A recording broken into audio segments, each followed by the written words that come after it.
Hi guys, my name is Kathy. Thank you so much for listening to me and my channel. Today we're going to talk about the second half of protein. So first we're going to reiterate some of the things that I said last week. So what do you think about protein? What do you think about the foods when I say the word protein?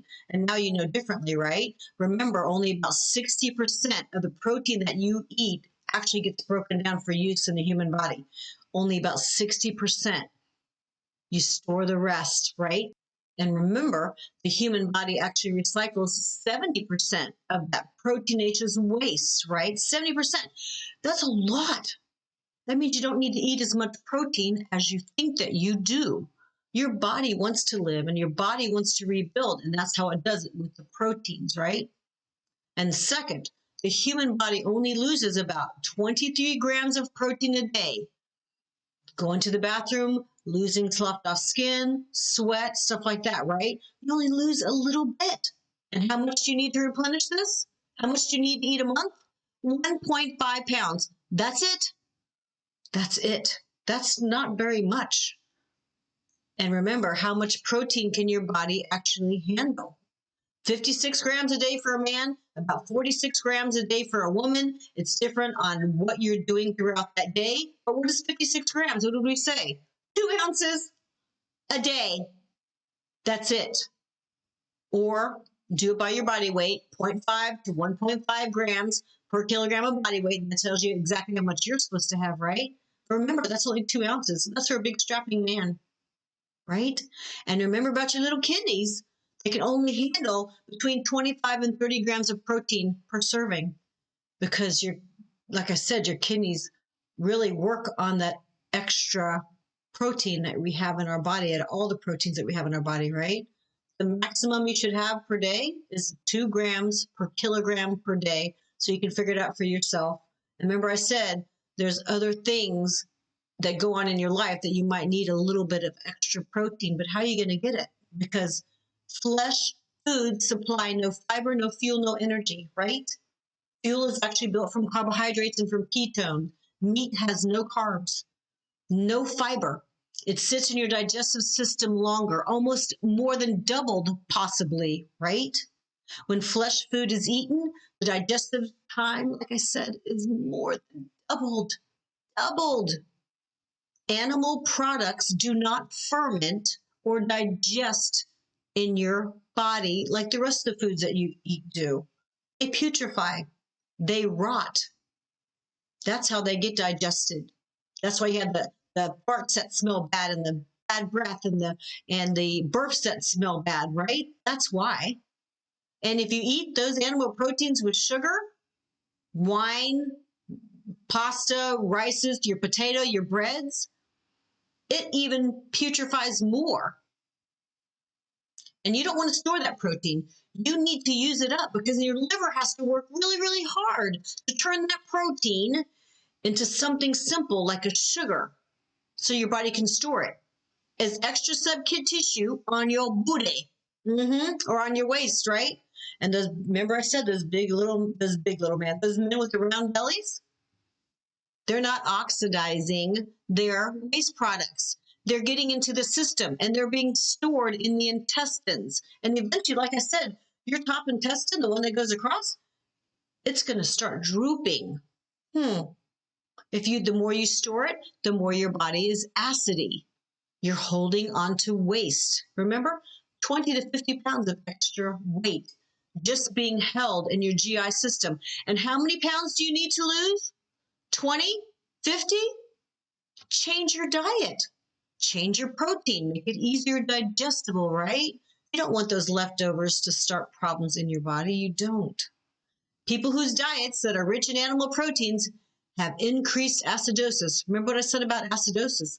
That is not good for your body. Your body likes to be alkaline, except for your stomach. Your stomach likes between 2.5, I think it's 2.5 to 3.5 pH, right? So it can actually break down animal proteins, right? Animal proteins increase your cholesterol depending on the meat that you eat. Like I said, the difference is the fat in there, right? Animal products increase inflammation in your body. Eating too many animal proteins can lead to calcium from your bones. You need the calcium. And don't drink milk to get it, because you can't absorb all that calcium either. Please watch my dairy podcast from a couple weeks ago. Eating too much protein has also been linked to the increased pathways that are responsible for the acceleration of cell division. I said last week, that means you increase your aging faster and you could possibly get cancers. And don't forget the herbicides, pesticides, and from the foods that the animals that you're eating have eaten. Everybody sprays everything, right? Even the wind brings it from someplace else. And of course, you can get your daily medications, your hormones, your tummy medications, your antibiotics, your psych medications, the things that you don't take every day, right? And just be careful. Make sure that the animal products that you are eating says grass-fed and not GMO, Monsanto, grass-fed, pasture-raised. There really is a difference in the flavor of the meat, I promise, right? So what are you eating? What else are you getting in your diet that you're not thinking about? Please watch my podcast from before, right? Medications that you don't take. Medications that you do take, but you think you're only taking this many. So don't tell me that you eat really, really healthy if you eat a lot of animal products, or if you eat too much protein in a day. Everything has to be balanced out. And don't get upset because your doctor doesn't know. I didn't know. And if they do know, they should have told you. But they're not dietitians. And even your dietitian might not be able to explain this either. So just watch the podcast and have them build you a meal with the things that don't make your body unhealthy. It's really scary, but it's actually really simple. It's actually really, really simple. You don't need to eat as much protein that we've been led to believe.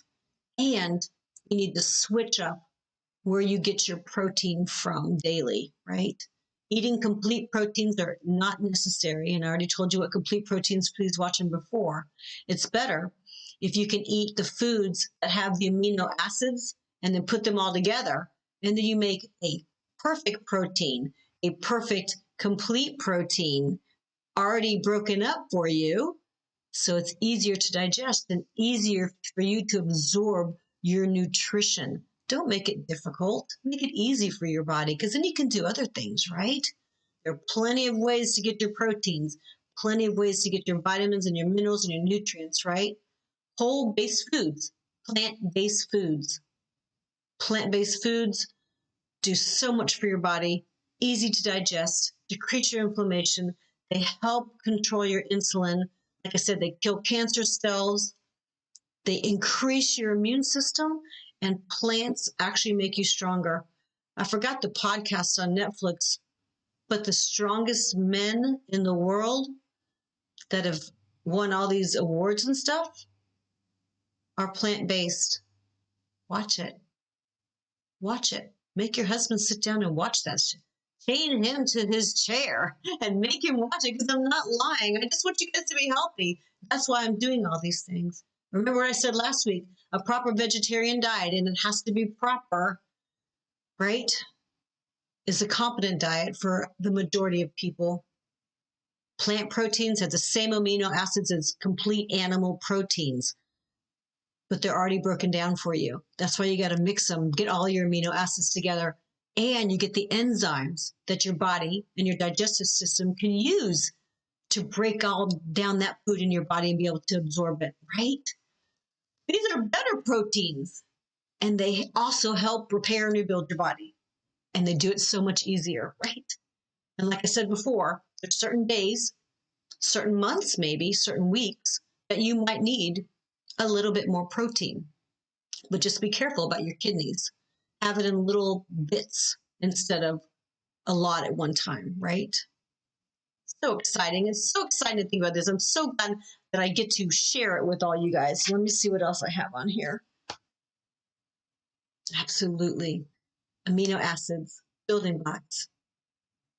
Now, some doctors tell people, and nutritionists and dietitians, I understand, that if you don't eat animal protein, because they don't say any protein, they say if you don't eat animal protein, if you have an iron deficiency, you're going to be in trouble. If you don't eat animal proteins at all, you're not going to be able to get your B12, which is a very, very important B vitamin that your body needs to do many things in your body, right?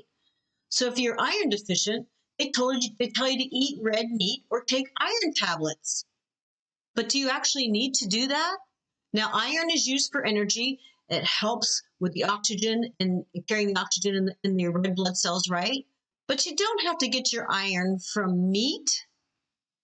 Dark green leafy vegetables have iron in them. Blackstrap molasses absolutely has iron in it. Tofu. I don't need too much tofu, but I do eat tempeh because that's actually a fermented form of tofu. Just make sure it's not GMO and organic, absolutely. Beets and legumes and mushrooms and dried fruits, especially the dark dried fruits, they have iron in them, like raisins and figs. Some seeds have iron in them. Tahini, fish, and clams, they all have iron in them, okay? You don't eat clams, fine. You don't eat fish that are bottom dwellers, that's fine. Have some algae, absolutely. Algae has so much stuff in it that is good for you, especially iron. Look up the things. Comment below on how you get your iron if you're iron deficient. B12 is a water-soluble vitamin, and it's actually produced by bacteria in the soil. Now, B12 you need because your nervous system uses it. It helps in cellular production and some other things, all right? And in the past, it was only believed to be available if you eat animal products. But you can get B12 from other sources, and you need your B12, absolutely. You need about 2.4 micrograms, and there's an average too per day. Fermented soybean products, tempeh, has vitamin B12. Alfalfa has vitamin B12. It's not just for the horses and your animals too. Alfalfa sprouts, oh my goodness, all the stuff that you get from the nutrients of that. Sea vegetables, absolutely. I'm not saying eat sushi, but sea vegetables, nori, and I can't even name them all anyway. But sea vegetables are really, really good for the B12. Shiitake mushrooms. Nutritional yeast actually has B12 in it. And there's many other foods that are fortified by the FDA and the government. So we do get our sources of vitamin B12. So be careful. You don't need to get it from meat, right? One source of amino acids, which is the building blocks of proteins that you don't have to get from animals, is bee pollen. I mean, you're not eating the bee, right? Not honey, but bee pollen has all of the amino acids that the body needs. Make sure you try to buy it within a 10-mile radius of your home. And some say only get your stuff like that from Hawaii, only get your algae from Hawaii, only get, no, you can get it from close around to your house also, right? A half a teaspoon to a tablespoon a day, and you have to kind of slowly increase it. But oh my goodness, I think the bee pollen tastes so good. It kind of tastes like honey, and then it has like a little dirt flavor. I don't know. To me, it tastes really, really good. You sprinkle it on anything. Look that up. Absolutely. So some more sources of protein that are from vegetables. Fresh vegetables also include the sea vegetables that we were just talking about, right? The green chlorophyll, that color that the plants have, actually get it from the sun. But it makes your body more alkaline, right? You have a more alkaline body, your body's going to live more. Animal products increase your acidity. Alkaline body is better. An alkaline body actually detoxifies your body and helps your liver. It's an anti-inflammatory, so it decreases swelling, so better things happen for you, especially in the nasal passages and the ear passages. And if you have allergies, please look it up. Oh my goodness, chlorophyll is wonderful. Chlorophyll helps your body restore its natural pH, and that is not of an acid state, more alkaline, right? Isn't that awesome? And chlorophyll is actually absorbed almost immediately, right? Minimal digestion, and you get all those nutrients, and you get your green stuff in, absolutely, your green veggies in. Oh my goodness. And there's so many more studies ongoing about it. It possibly balances out your blood sugar. It possibly decreases your cholesterol levels in the body, right? And just remember, everything that I just say that, this stuff has this many grams of protein and stuff like that. And any numbers that I give you, even 56 grams a day, 2 ounces for a man for the protein, just remember these are all average numbers, okay? So here we go. Some potent greens that we can have every single day. Eat them or drink them. It doesn't matter. Spirulina is blue-green algae. That is considered a superfood food. It's been around for 3 billion years or more. It's only about 20 calories, and you need about 1 to 3 grams per day. That is it. Remember what I said about the chlorophyll before? Oh my goodness, it's so good for you. It has over 60% protein that is so much easily broken down. 2 times the protein of red meat. Yes, 2 times the protein. Men, you don't need red meat. Spirulina has all 9 essential amino acids and 10 of the 12 non-essential amino acids. Remember, sometimes you have in your body, and the essential ones you have to get from your food. It also has omega-3s and 6s. These are good fatty acids that help lubricate things and keep your skin flush, right? It has vitamins and minerals and nutrients. It has beta-carotene in it that you can usually get from, oranges and stuff like that. It has 8 milligrams of calcium too. And spirulina is grown in fresh water or salt water 24 hours a day, 7 days a week, 365 days per year, and it helps out the earth. Yes, wheatgrass has protein too. 17 amino acids in wheatgrass. Something else you can drink, right? 1 ounce a day. That is it. Wheatgrass contains most minerals known to man. Iron, zinc, magnesium, phosphorus, calcium, sodium, and selenium. Even if these are just in trace amounts, it is still in wheatgrass. Wheatgrass has vitamins, has vitamin A, it has B12. Oh, B12, we just talked about that. Has the B complex vitamins, and there's a whole bunch of B vitamins too. Look them up, absolutely. Has vitamin C, vitamin E, right? Wheatgrass also detoxifies and eliminates toxins from your body. It helps your liver. Oh my goodness, your liver's like, Mommy, give me some wheatgrass, right? It increases your immunity and it increases your energy. Wheatgrass and the green superfoods like that have antioxidant capabilities. And the presence of SOD is superoxide dismutase and glutathione. These are master regulators that decrease your oxidative stress, which is one theory of aging. Please watch my podcast on my theory of aging. It shows it in there. Wheatgrass is also high in potassium, so be careful if you have kidney disease or your potassium levels are high. But once your microbiome is balanced, your body's going to love that stuff, right? Wheatgrass strengthens the blood with iron. You don't need meat. You don't need to take liver products. Take chlorophyll. It's so much better for you. Chlorophyll has the same elements, just not the same center when you look at that cell, right? The chlorophyll molecule actually resembles a red blood cell. It resembles hemoglobin, right? The red substance in our red blood cells, the hemoglobin carries the oxygen. The central ion is iron. You say that fast 5 times, absolutely. But chlorophyll, the central ion is magnesium.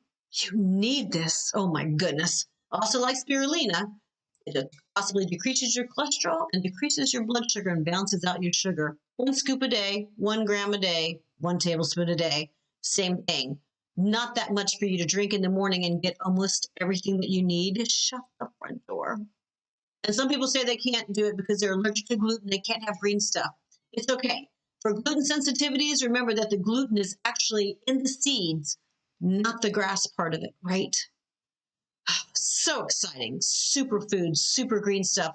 I take sun chlorella. I'll put it in the bottom. It has spirulina, wheatgrass, and sun chlorella all in one. Chlorella. Here's some more things. Tempeh, fermented soy, 30 grams of protein in 1 cup. Soybeans, as long as it's non-GMO and organic, right? 28.6 grams of protein. Tofu has a lot of protein.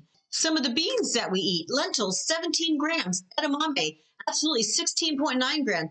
Kidney beans have 13 grams of protein. Quinoa, which is a little bit better than pasta or rice because it's actually a seed grain, a veggie seed, right? It has all 9 of the essential amino acids, right? And protein. Shut the front door. Chickpeas or garbanzo beans and regular peas, they actually have 8 grams of protein. Any soybean sprouts, make sure it's non-GMO if possible, right? They have protein. Lima beans, avocados have protein. Kale has protein, 7 grams. Corn even has protein. Just make sure it's not GMO, right? Not GMO corn. Absolutely not. And most corn is GMO, so be really, really careful. That has about 4.7 grams of protein. Things that you don't think of has protein. Broccoli has protein. 2.6 grams. Yummy. Absolutely. Pumpkin and squash seeds, only an ounce. They have almost 10 grams, right? Just get those seeds. Absolutely. And remember, seeds are high in fiber, high in magnesium, and magnesium helps everything relax. It creates energy for your body. It helps with bone and tooth formation, right? It helps with your bowel function, helps with your blood pressure, right? Everything that goes with it. Magnesium is awesome to get it from something that is so much easier to break down, right? Seeds that we don't usually eat, like squash seeds, they have minerals and stuff that you can eat also. Please watch my podcast. I think it was a Chatty Cathy Short Spat on the seeds. Just be careful of those little seeds too. They have to be broken up or your body can't digest them. They can't open the seeds. You don't have the enzyme and it could make your stomach bloat. So please watch that podcast, right? One great thing that squash seeds have, and I never thought about eating the squash seeds too, but you can, is they have zinc in them. And zinc helps with many, many body functions, right? Which increases your immunity and makes your sleeping better, increases your mood to a better mood.